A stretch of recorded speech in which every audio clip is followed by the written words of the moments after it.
அமெரிக்காவுடன் இணைந்து ஈரானுக்கு எதிரான போரில் பங்கேற்க மாட்டோம் என பிரிட்டன் பிரதமர் கீர் ஸ்டார்மர் அறிவித்திருந்த நிலையில் பிரிட்டனிடமிருந்து இப்படி ஒரு செய்தி வரும் என தான் கொஞ்சம் கூட எதிர்பார்க்கவில்லை என்று அமெரிக்க அதிபர் தனது ஆதங்கத்தை பதிவு செய்துள்ளார். மேலும் ஸ்டார்மர் தனக்கு எப்போதும் உதவிகரமாக இருந்ததில்லை என்றும் தனது வருத்தத்தை பதிவு செய்துள்ளார். குவைத்தில் உள்ள அமெரிக்க தூதரகம் தங்களது செயல்பாடுகளை காலவரையின்றி நிறுத்தி வைப்பதாக அறிவித்துள்ளது. மறு உத்தரவு வரும் வரை அமெரிக்க தூதரக செயல்பாடு இருக்காது என்றும் தெரிவிக்கப்பட்டுள்ளது. அன்றாட வேலை முதல் அவசர சந்திப்பு வரை அனைத்தும் நிறுத்தி வைக்கப்பட்டுள்ளதாக அமெரிக்க தூதரகம் அறிவித்துள்ளது. சவுதி தலைநகர் ரியாதில் அமெரிக்க தூதரகம் மூடப்பட்டதை தொடர்ந்து கனடா தூதரகமும் வெள்ளிக்கிழமை வரை மூடப்படுவதாக அறிவித்துள்ளது.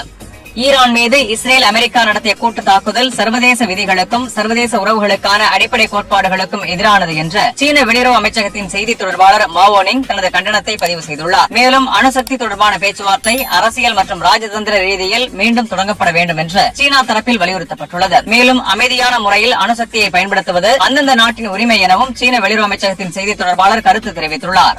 சவுதி அராம்கோவிடமிருந்து கச்சா எண்ணெய் வாங்கி சுத்திகரிப்பு செய்யும் சீன நிறுவனமான ஜெஜியாங் பெட்ரோகெமிக்கல் நிறுவனம் போதுமான அளவு கச்சா எண்ணெய் கிடைக்காததால் சுத்திகரிப்பு பணிகளை முற்றிலுமாக நிறுத்தியுள்ளது. ஒரு நாளைக்கு 2 லட்சம் பேரல் அளவுக்கான கச்சா எண்ணெயை இந்த சீன நிறுவனம் சவுதி அராம்கோவிடமிருந்து பெற்று வந்தது. தற்போது ஈரான் இஸ்ரேல் அமெரிக்கா இடையே நடந்து வரும் போர் காரணமாக ஹார்மோஸ் ஜலசந்தி மூடப்பட்டுள்ளது. இதன் வழியாகத்தான் மத்திய கிழக்கு நாடுகள் சீனாவிற்கு கச்சா எண்ணெயை ஏற்றுமதி செய்கின்றன. சீனா இறக்குமதி செய்யும் கச்சா எண்ணெய்களில் 50% மத்திய கிழக்கிலிருந்து வருவது குறிப்பிடத்தக்கது. ஐக்கிய அரபு அமீரகத்தின் ஃபுஜேரா பகுதியில் ஈரானிலிருந்து ஏவப்பட்ட ட்ரோன் சுட்டு வீழ்த்தப்பட்ட போது அதன் உதிரி பாகங்கள் ஃபுஜேரா எண்ணெய் தொழிற்சாலை பகுதியில் விழுந்தது. இதனால் அந்த பகுதியில் தீப்பற்றியதாக கூறப்படுகிறது. எனினும் இதில் யாருக்கும் எந்த இழப்பும் ஏற்படவில்லை என தகவல் தெரிவிக்கப்பட்டுள்ளது.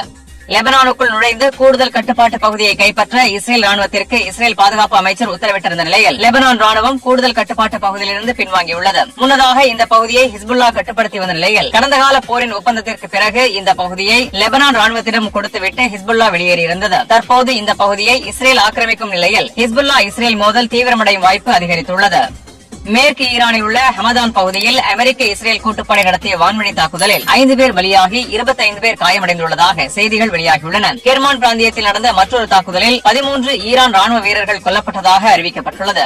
நேற்று சைப்ரஸில் உள்ள பிரிட்டிஷ் விமான தளத்தில் ஈரான் தாக்குதல் நடத்திய நிலையில் தாக்குதல்களை எதிர்கொள்ள ட்ரோன் எதிர்ப்பு மற்றும் ஏவுகணை எதிர்ப்பு தொழில்நுட்பங்களை சைப்ரஸுக்கு கொண்டு செல்ல பிரான்ஸ் திட்டமிட்டுள்ளது. அமெரிக்க இஸ்ரேல் கூட்டுப்படை ஈரானில் உள்ள பெண் குழந்தைகள் பள்ளிக்கூடத்தை குறிவைத்து தாக்குதல் நடத்தியதில் 165 பேர் பலியானார்கள். இவர்கள் அனைவரையும் ஒரே இடத்தில் அடக்கம் செய்யும் நிகழ்வு இன்று நடைபெற்றது. இந்த நிகழ்வில் பங்கேற்றவர்கள் அமெரிக்காவிற்கு அழிவுதான், இஸ்ரேலுக்கு அழிவுதான், ஈரான் ஒருபோதும் அடிபணியாது என்று முழக்கங்களை எழுப்பினர். 165 பேரை ஒரே நேரத்தில் அடக்கம் செய்யும் மனதை உருக்கும் காட்சி சமூக வலைதளங்களில் வேகமாக பரவி வருகிறது. ஓமனின் துகும் வணிக துறைமுகத்தில் சேமித்து வைக்கப்பட்டிருந்த எண்ணெய் கிடங்கு மீது ட்ரோன் தாக்குதல் நடத்தப்பட்டதாக செய்திகள் வெளியாகியுள்ளன. எனினும் இதில் யாருக்கும் எந்த காயமும் ஏற்படவில்லை. உபகரணங்கள் மட்டுமே சேதமடைந்துள்ளதாக கூறப்படுகிறது. ஈரானில் அமெரிக்கா நடத்தி வரும் கொடூர தாக்குதல்களுக்கு இதுவரை 787 பேர் பலியானதாக ஈரானிய செம்பிறை சங்கம் அறிவித்துள்ளது. சவுதி அரேபியாவில் அனைத்து பணிகளையும் நிறுத்திய அமெரிக்க தூதரகம் வழக்கமான வேலைகள் முதல் அவசர சந்திப்பு வரை அனைத்து பணிகளையும் நிறுத்துவதாக அறிவிப்பு. ஜித்தா, ரியாத், தெஹரான் ஆகிய பகுதிகளில் மேற்கொண்டு வந்த அமெரிக்க தூதரக பணிகள் அனைத்தும் நிறுத்தி வைக்கப்படுவதாக அறிவிப்பு.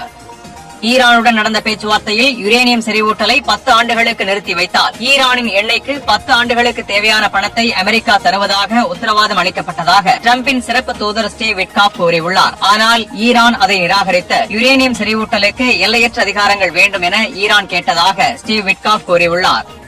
ஈரானின் வான் பாதுகாப்பை முடக்கும் வகையில் இஸ்ரேல் பலகட்ட தாக்குதல்களை தொடர்ந்து நடத்தி வருவதாக அறிவித்துள்ளது. எனினும் ஈரானின் பதிலடி தாக்குதல் குறைவில்லாமல் தொடர்ந்து வருகிறது. மத்திய கிழக்கிலிருந்து ஐரோப்பாவிற்கு வரக்கூடிய கச்சா எண்ணெய் மற்றும் இயற்கை எரிவாயுவின் விநியோகம் குறைந்தால் ஐரோப்பாவின் பணவீக்கம் மிக வேகமாக அதிகரித்து மாபெரும் இழப்பை தரும் என்று ஐரோப்பிய மத்திய வங்கியின் தலைமை பொருளாதார நிபுணர் பிலிப் லேன் தெரிவித்துள்ளார். ஈரான் தலைநகரான தெஹ்ரானின் பழைய பாராளுமன்ற கட்டிடத்துக்கு அருகே தாக்குதல் நடத்தப்பட்டிருப்பதாக ஈரான் செய்தி நிறுவனம் அறிவித்துள்ளது. இதில் பாதிக்கப்பட்டவர்கள் குறித்து முழுமையான தகவல் வெளியாகவில்லை. மத்திய கிழக்கில் நடைபெறும் போரின் காரணமாக தென்கொரிய பங்குச்சந்தை ஒரே நாளில் 5% சரிந்துள்ளது.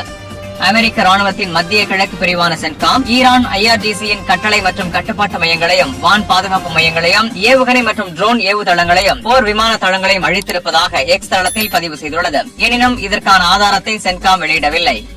அமெரிக்க வெளியுறவு செயலாளர் மார்க்கோ ரூபியோ ஈரான் மீது இஸ்ரேல் தான் முதலில் தாக்குதல் நடத்த திட்டமிட்டது, அப்படி தாக்கினால் ஈரான் மத்திய கிழக்கில் உள்ள அமெரிக்க தளங்களை தாக்கும் என்பதால் அமெரிக்கா முன்னெச்சரிக்கை நடவடிக்கையாக ஈரான் மீது தாக்குதல் நடத்தியதாக கூறியிருந்தார். இந்நிலையில் ஈரான் அமெரிக்காவிற்கு உடனடி அச்சுறுத்தலாக இல்லாத நிலையிலும் இஸ்ரேல் நலனுக்காக அமெரிக்கா தாக்குதல் நடத்தியிருப்பது மார்க்கோ ரூபியோவின் கருத்துக்களின் மூலம் உண்மைப்படுத்தப்பட்டுள்ளதாக ஈரானின் வெளியுறவு அமைச்சர் அப்பாஸ் அராக்சி தெரிவித்துள்ளார்.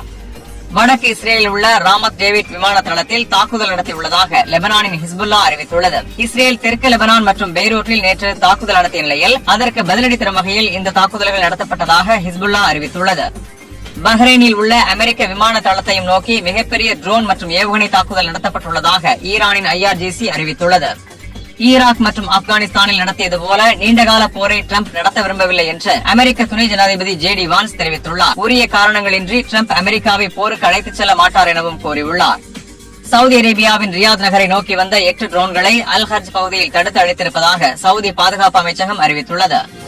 இந்த போரின் மூலம் அரபு நாடுகளுடன் மீண்டும் ஆப்ரஹாம் அக்கார்டு ஒப்பந்தம் ஏற்பட வாய்ப்பு ஏற்பட்டுள்ளதாக இஸ்ரேல் பிரதமர் பெஞ்சமின் நெத்தன்யாஹூ பாக்ஸ் நியூஸுக்கு அளித்த பேட்டியில் கூறியுள்ளார். மேலும் தற்போதைய சூழலில் ஈரானை எதிர்க்க அவர்களுடன் இணைந்து பணியாற்றி வருவதாகவும் இதன் மூலம் அதிக அளவில் அரபு நாடுகளுடன் ஒப்பந்தம் ஏற்பட வாய்ப்பு உருவாகியுள்ளதாகவும் நெத்தன்யாஹூ கூறியுள்ளார்.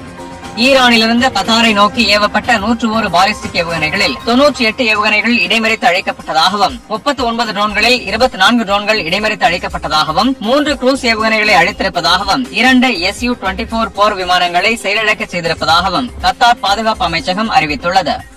தெற்கு லெபனானில் ஹிஸ்புல்லா வலிமையாக இருக்கும் 59 கிராமங்களில் இஸ்ரேல் தாக்குதல் நடத்த திட்டமிட்டுள்ளதாகவும் அங்கிருந்து உடனடியாக அனைவரும் வெளியேற வேண்டும் என்றும் இஸ்ரேல் எச்சரிக்கை அறிவிப்பை எக்ஸ் தளத்தில் வெளியிட்டுள்ளது. அமெரிக்காவை இஸ்ரேல் தான் போருக்கு இழுத்ததாக அமெரிக்க வெளியுறவு செயலாளர் மார்க்கோ ரூபியோ அறிவித்துள்ளார். இஸ்ரேல் ஈரானை தாக்க திட்டமிட்ட நிலையில் ஈரான் பாதிக்கப்பட்டால் நிச்சயம் அது அமெரிக்கா மீது தனது கோபத்தை திருப்பும் என்பதால் அதை தடுப்பதற்கு முன்னெச்சரிக்கை தாக்குதல் நடத்தியிருப்பதாக மார்க்கோ ரூபியோ அறிவித்துள்ளார். இதன் மூலம் அமெரிக்காவை இஸ்ரேல் போருக்கு தள்ளியிருப்பது உறுதி என அமெரிக்க நாடாளுமன்ற உறுப்பினர்கள் கருத்து தெரிவித்து வருகின்றனர்.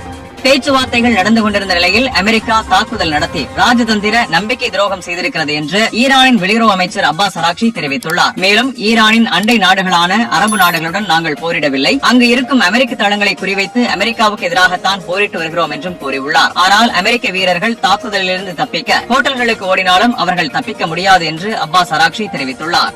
ஈரான் 13வது ஏவுகணை தாக்குதல் அலையை தொடங்கியிருப்பதாக அறிவித்துள்ளது. இஸ்ரேலின் டெல் அவீவ் ஆக்கிரமிக்கப்பட்ட மேற்கு ஜெருசலம், எய்லாத் போன்ற பகுதிகளை குறிவைத்து தாக்குதல் நடத்தி வருவதாக ஈரான் கூறியுள்ளது. இந்த தாக்குதல்களை உறுதிப்படுத்தியுள்ள இஸ்ரேல் ஏவுகணைகளை இடைமறித்து அழித்து வருவதாக தெரிவித்துள்ளது. ஈரான் துபாய் அருகே உள்ள அல் மின்ஹாத் விமான தளத்தை குறிவைத்து தாக்குதல் நடத்தியுள்ளதாக ஆஸ்திரேலிய பாதுகாப்பு அமைச்சகம் அறிவித்துள்ளது. இந்த விமான தளத்தில் ஆஸ்திரேலிய துருப்புகள் இருந்ததாக கூறப்படுகிறது. சவுதி அரேபியாவின் ரியாதில் உள்ள அமெரிக்க தூதரகத்தின் மீது ட்ரோன் தாக்குதல்கள் நடத்தப்பட்டுள்ளன. இதில் சிறிதளவு தீப்பற்றி சிறிய சேதம் ஏற்பட்டிருப்பதாக சவுதி அதிகாரிகள் தகவல் தெரிவித்துள்ளனர். ஈரானின் ஏவுகணைகள் மற்றும் அணுசக்தி திறன்களை அழிப்பதே அமெரிக்காவின் இலக்கு என டொனால்டு டிரம்ப் அறிவித்துள்ளார். மேலும் இந்த போர் 4 வாரங்கள் வரை நீடிக்க வாய்ப்பிருப்பதாகவும் கூறியுள்ளார். ஈரானின் IRGC ஹார்மோஸ் ஜலசந்தையை மூடியிருப்பதாகவும் அந்த வழியே எந்த கப்பல்கள் வந்தாலும் தாக்கப்படும் என்றும் எச்சரித்துள்ளது. உலகின் 5இல் 1 பகுதி கச்சா எண்ணெய் இந்த வழியாக வருகிறது என கூறப்படுகிறது. இதனால் வளைகுடா நாடுகளின் கச்சா எண்ணெய் மற்றும் இயற்கை எரிவாயு விலை பல மடங்கு உயர்ந்துள்ளது. கத்தாரின் 2 இயற்கை எரிவாயு உற்பத்தி வசதிகள் மீது தாக்குதல் நடத்தப்பட்ட நிலையில் கத்தார் தனது அனைத்து திரவ இயற்கை எரிவாயு உற்பத்தியையும் நிறுத்தியுள்ளதாக அறிவித்துள்ளது.